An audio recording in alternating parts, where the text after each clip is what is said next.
Jesus Cristo, ele disse que era o caminho, a verdade e a vida. Quando ele fala que é a vida, ele deixa claro que se nós não tivermos vida nele, nós estamos mortos. A palavra da exortação neste dia nos fala que ele também é o pão que veio dos céus. Isso quer dizer que nós estávamos famintos. O profeta Isaías diz: eles estavam assentados na sombra da morte, na escuridão. É assim que nós temos de compreender qual é o papel do Cristo nas nossas vidas. Em todos os momentos das nossas vidas. Não é um momento só, não. Não é em determinado período, quando eu estiver precisando. São em todos os momentos da nossa vida. Nós precisamos, todos os dias, o nosso primeiro pensamento deve ser o Senhor. Para reconhecer o Senhor como o pão que nos alimenta a alma. Para que tenhamos vida no Senhor. E se nós refletirmos um pouco sobre as Escrituras, nós vamos verificar que todas as desgraças humanas, todas as dificuldades, todas as tragédias, todos os problemas relacionados com a vida do homem são oriundos da fome deste pão. São pessoas que não têm o pão da vida todos os dias para se alimentar. E onde é que nós vamos arrumar esse pão? Vamos na padaria comprar o pão?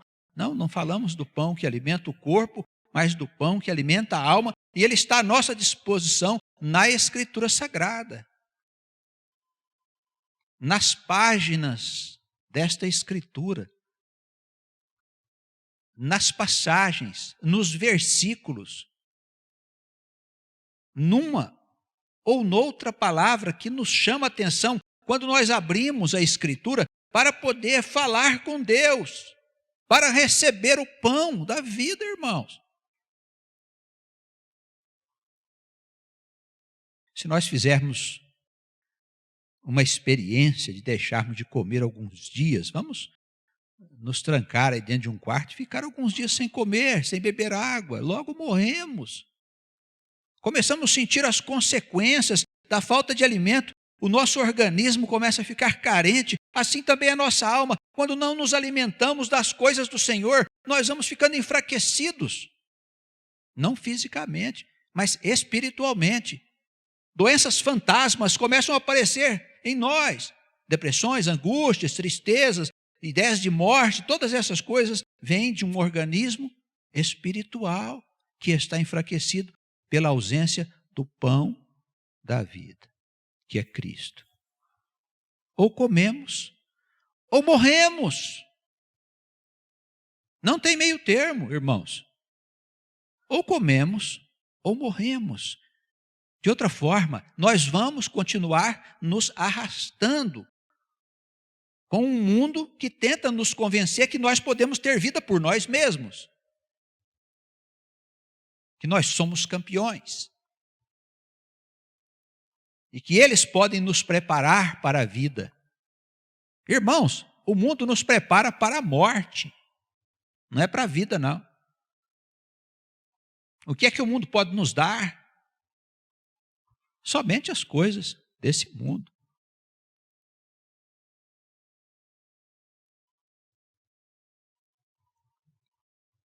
Nós gostaríamos de examinar o capítulo 24 do Evangelho segundo Mateus.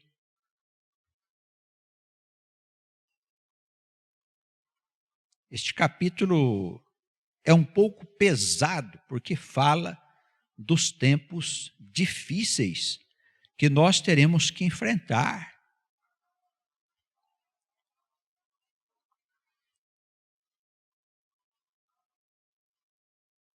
Jesus ia saindo do templo quando aproximaram-se dele os seus discípulos para mostrarem a estrutura do templo. O templo era muito grande, portentoso, impressionante. E Jesus disse a eles: vedes estas coisas? Em verdade, eu vos digo que não ficará pedra sobre pedra que não seja derrubada. E o templo foi mesmo derrubado no ano 70 da nossa época. Jesus, depois de algum tempo, estava assentado no Monte das Oliveiras, e chegaram-se a ele os seus discípulos em particular, porque quando tratavam de assuntos graves não falavam publicamente. Chegaram em particular ao Senhor e perguntaram para ele: Senhor, quando serão essas coisas? Que sinal haverá da tua vinda e do fim do mundo? Eles não estavam perguntando sobre a queda do templo, mas sobre estas coisas que eles inseriram na pergunta: Senhor, quando é que vai acontecer a tua vinda e o fim do mundo? Jesus é muito claro. Este sermão é chamado sermão escatológico. A escatologia é a ciência bíblica que estuda as profecias relacionadas com o fim do mundo. Esse é chamado também de sermão profético de Jesus. Nós precisamos prestar atenção nisso. Estas coisas já estão cumpridas, estão se cumprindo, vão se cumprir? Não sabemos. Mas o fim do mundo ainda não veio, assim como Cristo também não. E se essas coisas não aconteceram, elas vão acontecer, irmãos. Pode ser amanhã, pode ser daqui 1 ano, 10 anos, 50 anos, 100 anos, não sei. Mas a palavra de Jesus, ela deixa para mim uma instrução que me permite avaliar quando é que vai acontecer a grande crise desta humanidade, que vai levar a civilização a um colapso. O que é um colapso? É uma situação que eles não sabem o que fazer mais. Com a sua ciência, com a sua glória, com as suas riquezas, seus tesouros, a sua sabedoria, todas essas coisas do mundo. É um estado em que eles não sabem mais o que fazer com o que vai ser estabelecido no mundo. Eu preciso me inteirar dessas coisas e andar cautelosamente.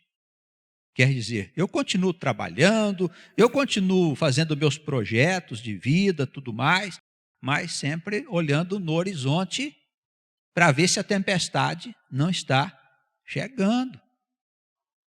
Eu não posso ficar invigilante. O Senhor respondeu da seguinte forma, versículo 4: acautelai-vos para que nenhum homem vos engane, porque virão em meu nome dizendo eu sou o Cristo, enganarão a muitos. Isso significa o quê? Que no meio do povo de Deus, da sua igreja, haveria falsos profetas falando em nome do Senhor. Então, eu preciso estar atento. O sujeito está pregando o fim do mundo, diz que vai acabar o mundo, não vai sobrar ninguém. É mentira. O espírito que está nele não é de profecia, porque o Senhor mesmo disse que os mansos herdarão a terra. Então, como é que vai herdar a terra se a terra vai ser destruída?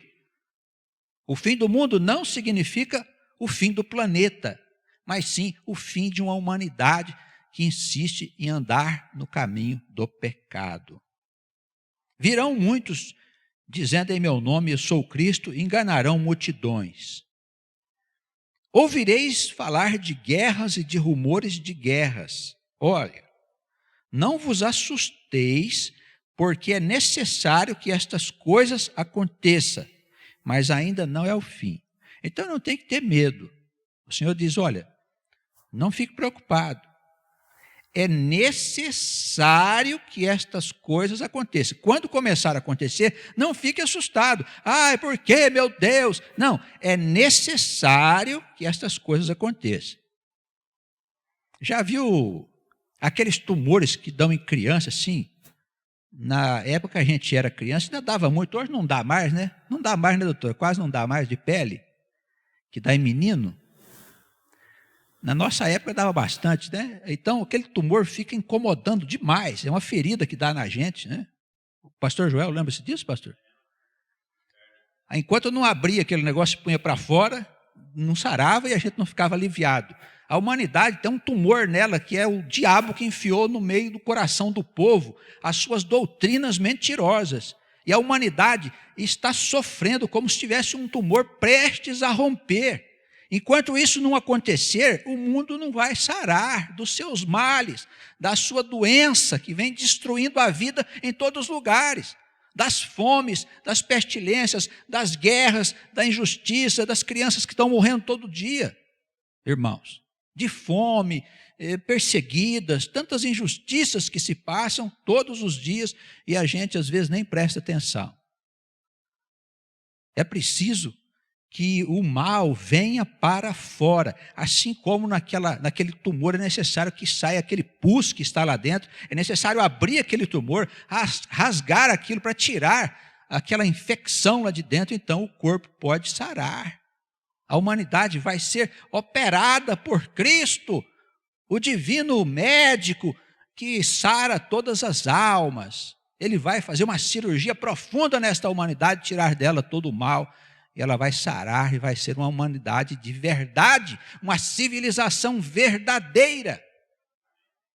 Não é isso que nós queremos e sonhamos, irmãos? Pois está em curso. É necessário que o mal venha com toda a sua força para nós nos livrarmos dele de uma vez por todas. O discurso do Senhor segue no versículo 7, dizendo que levantará uma nação contra outra, um reino contra o outro. Haverá fomes, haverá pestes, terremotos em vários lugares.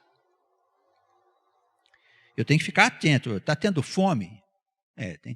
Tem tido fome sim no mundo. Guerras, desentendimento entre as nações, também tem. Pestilências, também. Terremotos, sim. Então, o fim do mundo, o Senhor fala, não. Estas coisas são apenas o começo das dores. Bem, então eu preciso ficar atento, prestando atenção lá no horizonte, seguindo aqui com a minha vida, tomando as providências que eu tenho que fazer, trabalhando, criando filho e tudo mais, mas pensando lá no futuro, o que vai acontecer? Não fique com medo de, não vou ter filho, porque como é que vai meu filho viver num mundo de mudanças, de perseguições, de coisas tristes? Não fica preocupado com isso.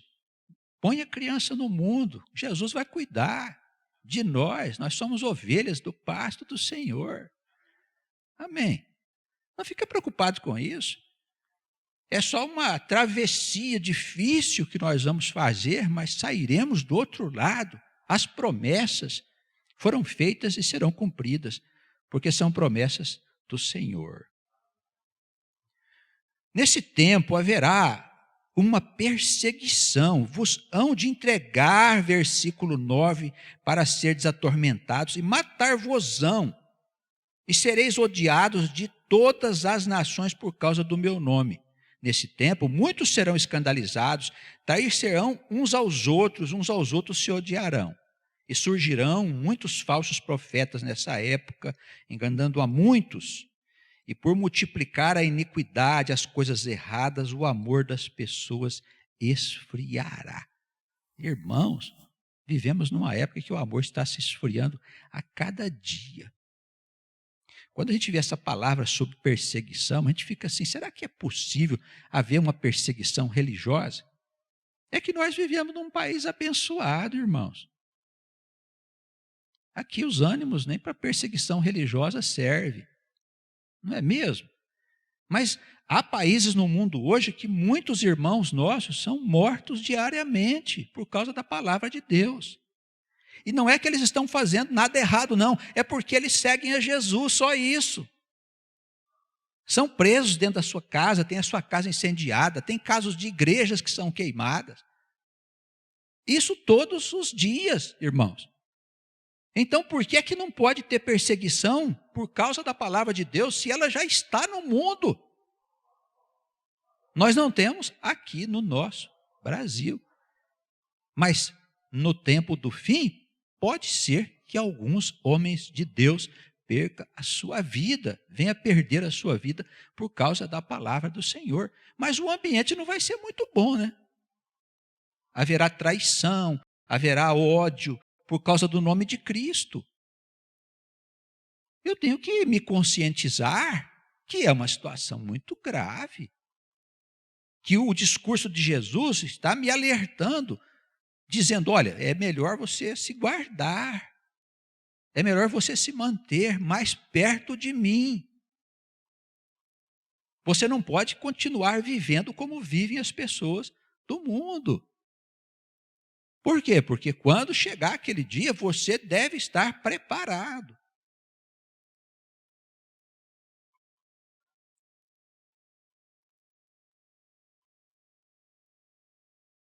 Aquele que perseverar até o fim será salvo. Perseverar. Quer dizer, eu tenho que insistir na minha fé. Mesmo que eu atravesse por momentos difíceis, eu preciso perseverar e buscar o Senhor todos os dias. Irmãos, se a gente dá uma olhada nos salmos escritos por Davi, a gente fica impressionado com o tanto de clamor que aquele homem fazia, dizendo para o Senhor, Senhor, Senhor, por que me desamparas? Por que viraste o teu rosto? Por que demoras tanto para me ajudar? O rei Davi, que era ungido do Senhor, agora nós não vamos reclamar com Deus porque Ele está demorando para nos ajudar, pois trate de reclamar com Ele. Senhor, Senhor, por quê? Nós somos ovelhas do teu pasto. O Salmo de número 22, que fala da morte de Cristo, quando Ele estava na cruz, Ele recitou o Salmo, Senhor, Senhor, por que me desamparaste? Por que te alongas de mim? Então a vida do crente é uma vida que tem períodos de aflição, e quando isso acontece, a gente não pode sair correndo e dizer, não, eu vou abandonar minha fé, afinal de contas, esse Deus não está nem olhando para mim. É claro que Ele está olhando para você. Amém?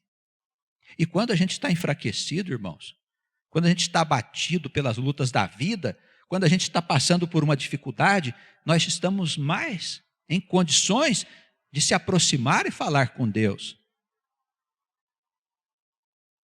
Quer ver a gente se perder? É só as coisas começarem a dar certo para nós.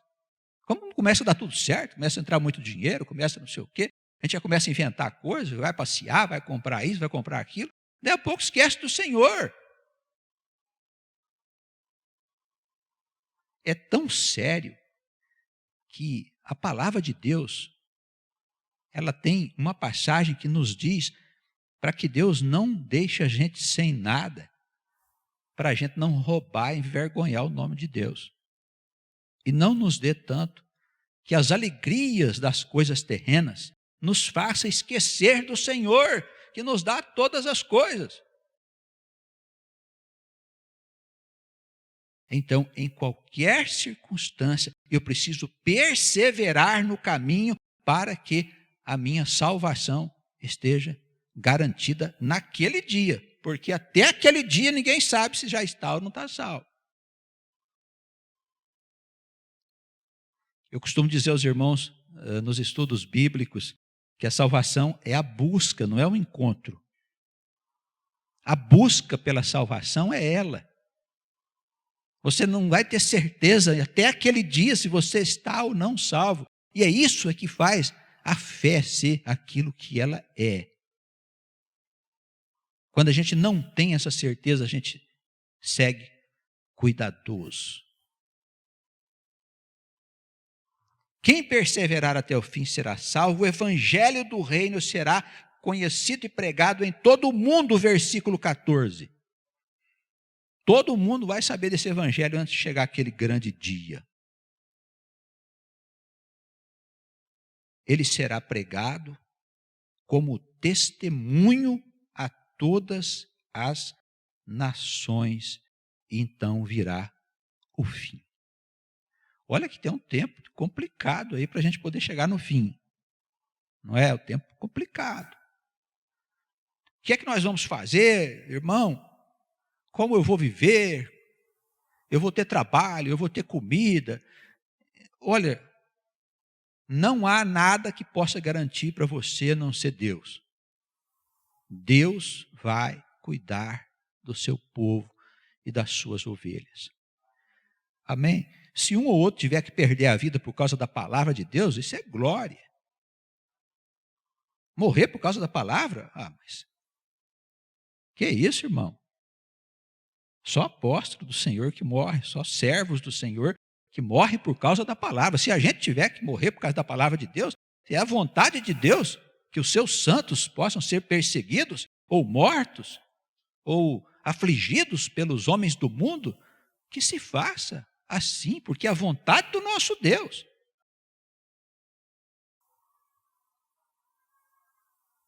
Em certo discurso que Jesus fez contra os seus inimigos religiosos, eles ficaram ameaçadores. E os discípulos ficaram assustados, porque Jesus dizia as verdades que eles não queriam ouvir de maneira nenhuma. E aí o Senhor disse assim, por que estáis assustados, pequeno rebanho? Tens de temer aquele que pode lançar a alma e o corpo no inferno, não aqueles que podem matar o corpo. Nós precisamos crer no nosso Deus com todas as forças do nosso coração. E dizer a Ele, Senhor, seja feita a Tua vontade.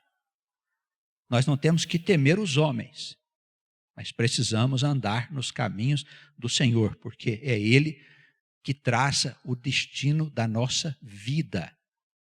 É Deus que traça o destino da nossa vida. Entenda isso de uma vez por todas, porque você não pode viver sem Ele. Nem um dia, nem um minuto, nem um segundo você pode viver sem Deus.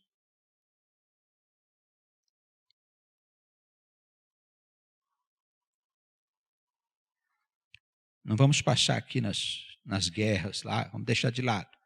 Vai para o versículo 32, Mateus 24, 32. Exortação à vigilância. Ele diz assim, olha, aprendei esta parábola da figueira. Estamos numa época boa, agora vai entrar o verão. Então as árvores já perderam as folhas e você olha para elas, começam a aparecer os brotinhos verdes. Não é? É o que Jesus está falando aqui.